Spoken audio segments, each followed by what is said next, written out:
ये आकाशवाणी रायपुर है। छत्तीसगढ़ी समाचार बुलेटिन के संग स्मिता शर्मा के जय जोहार। और अब सुनाओ आज के प्रमुख समाचार। नीति आयोग में सदस्य डॉक्टर वी के पाल हा कहिन है कि कोविड के खिलाफ लड़ाई में अवैया 100 दिन महत्वपूर्ण है। एती छत्तीसगढ़ में कोरोना के संभावित तीसरा लहर ला देखत तैयारी तेज हो गई हवै। विश्वविद्यालय अनुदान आयोग हा शिक्षा सत्र 2020-21 बर परीक्षा संबंधी दिशा निर्देश और शैक्षिक कैलेंडर जारी करिस। और कबीरधाम जिला में हुए एक ठन सड़क हादसा में नायब तहसीलदार संगरा 3 जन लोगन के मौत हो गई।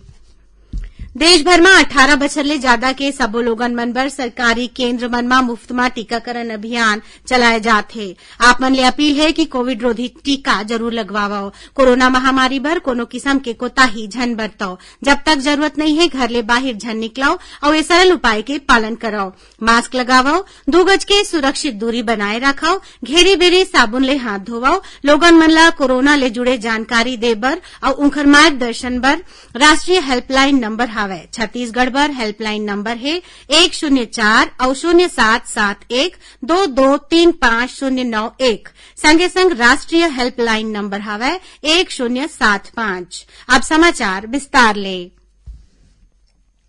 नीति आयोग में सदस्य डॉक्टर वी के पाल हा कहिन है कि कोविड के खिलाफ लड़ाई में अवैया 100 दिन महत्वपूर्ण है। काली मीडिया ले गोठबात करत ओमन कहिन कि विश्व कोविड के तीसरा लहर कोती बाढ़त है और ये बात ला हमन ला हल्का में नहीं लेना चाहिए। काबर के अवैया 100 दिन खतरनाक हो सकत है। एकर बर हमन ला सतर्क रहना होही। डॉक्टर पाल हा कहिन कि अवैया 3-4 महीना में टीकाकरण अभियान में तेजी आही और संभावना है कि हमन सुरक्षित क्षेत्र में आ जाबो। वैश्विक महामारी कोरोना के संभावित तीसरा लहर ला देखत देश भर में एखर ले बांचे के तैयारी शुरू हो गया हवै। छत्तीसगढ़ में घलो राज्य सरकार हा एखर बर तैयारी करत है। इही बीच राज्य सरकार के प्रवक्ता और कृषि मंत्री रविन्द्र चौबे हा कहिन है कि सरकार कोरोना के तीसरा लहर ले निपटे बर पूरा तरीका ले तैयार है। एती प्रदेश में काली कोरोना संक्रमण के 312 नवा मामला आगू आए है। जिला मिला के प्रदेश में अभी तक 9,99,000 ले ज्यादा कोरोना संक्रमित मरीज मिले है। एमा ले 9,82,000 ले ज्यादा मरीज मन ठीक हो गए हवै। वर्तमान में करीब 4,000 मरीज मन के इलाज आने अस्पताल और होम आइसोलेशन में चलत है।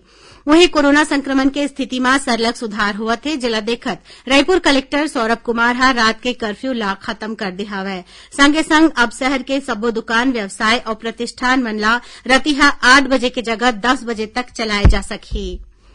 विश्वविद्यालय अनुदान आयोग हा शिक्षा सत्र 2020-21 बर परीक्षा संबंधी दिशा निर्देश और शैक्षिक कैलेंडर जारी करे है। एकर अनुसार टर्मिनल सेमेस्टर और अंतिम बछर के परीक्षा ऑफलाइन ऑनलाइन या मिले जुले तरीका ले 31 अगस्त तक पूरा करना होही। परीक्षा के दौरान कोविड प्रोटोकॉल के घलो पालन करना होही। पाछू बछर सितंबर में आयोग डहार ले जारी करे के निर्देश हा ए शिक्षा सत्र बर घलो लागू होही। दिशा निर्देश के अनुसार शिक्षा सत्र 2021-22 में स्नातक पाठ्यक्रम पर नामांकन की प्रक्रिया सब्बो शिक्षा बोर्ड के परिणाम घोषित हो जाए के बाद शुरू हो सकी। सभी स्कूल बोर्ड के 12वीं के परीक्षा परिणाम में ए महीना के 31 तारीख तक मिले के संभावना है। राष्ट्रीय ताप विद्युत निगम एनटीपीसी के कोरबा इकाई हा देश में विद्युत उत्पादन बर पहले स्थान ले हवै। भारतीय केंद्र विद्युत प्राधिकरण सीईए डहारले प्रकाशित रिपोर्ट के अनुसार अप्रैल ले जून 2021 के प्रथम तिमाही के दौरान पश्चिम क्षेत्र 2 में अवैया एनटीपीसी कोरबा ला 97.61% संयंत्र लोड फैक्टर के संग देश में पहले स्थान मिले हवै।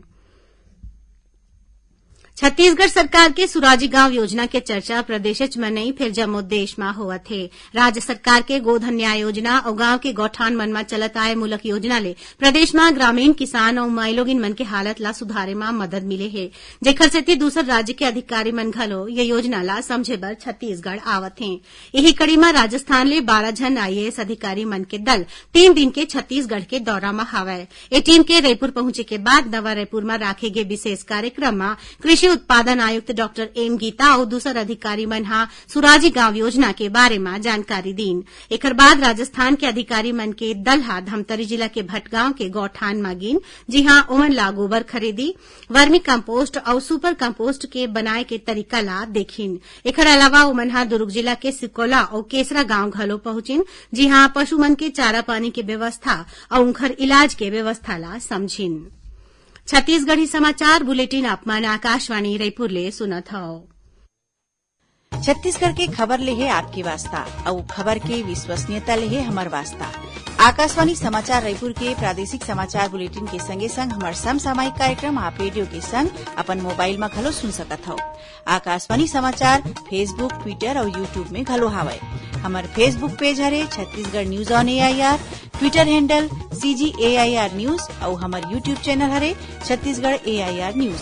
तो अब रेडियो के संगे संग आपके मोबाइल के माध्यम ले हम आप तक पहुंचत हन। छत्तीसगढ़ के हर खबर पर सुनत रहो आकाशवाणी समाचार।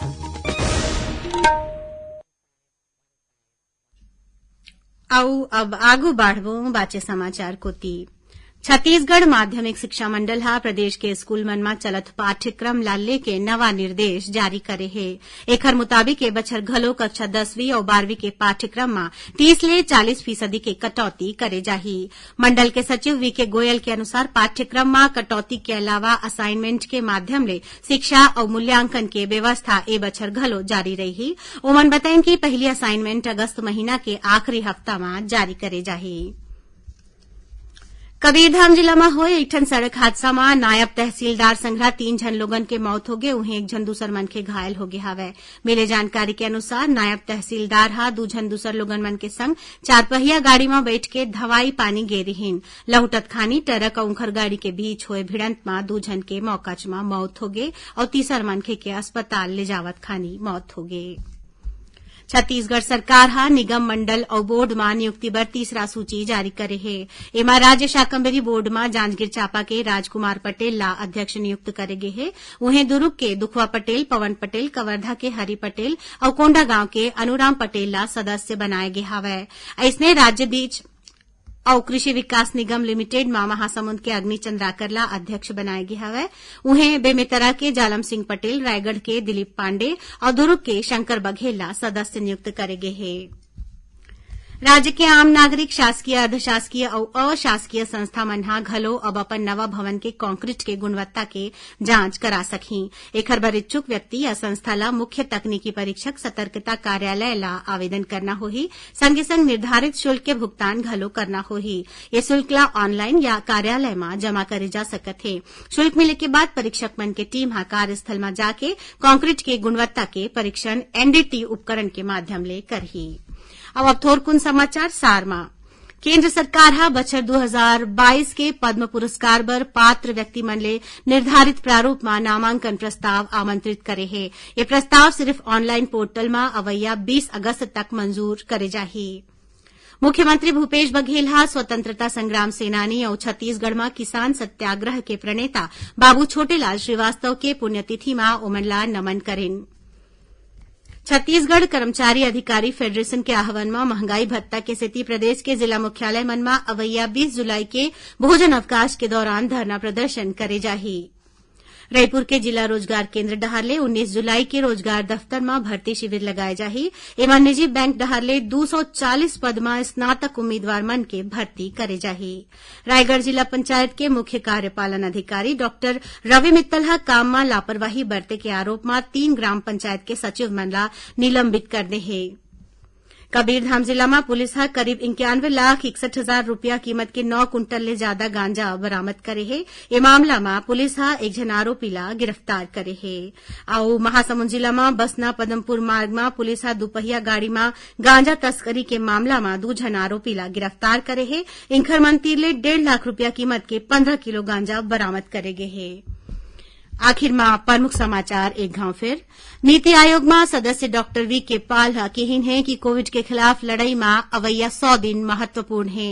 एती छत्तीसगढ़ में कोरोना के संभावित तीसरा लहर ला देखत तैयारी तेज हो गया हवय। विश्वविद्यालय अनुदान आयोग हा शिक्षा सत्र 2020-21 बर परीक्षा संबंधी दिशा निर्देश और शैक्षिक कैलेंडर जारी करिस। और कबीरधाम जिला में होए एक ठन सड़क हादसा में नायब तहसीलदार संघरा 3 झन लोगन के मौत हो गए। एक संग छत्तीसगढ़ी समाचार बुलेटिन इहे सिरावत है। जय जोहार।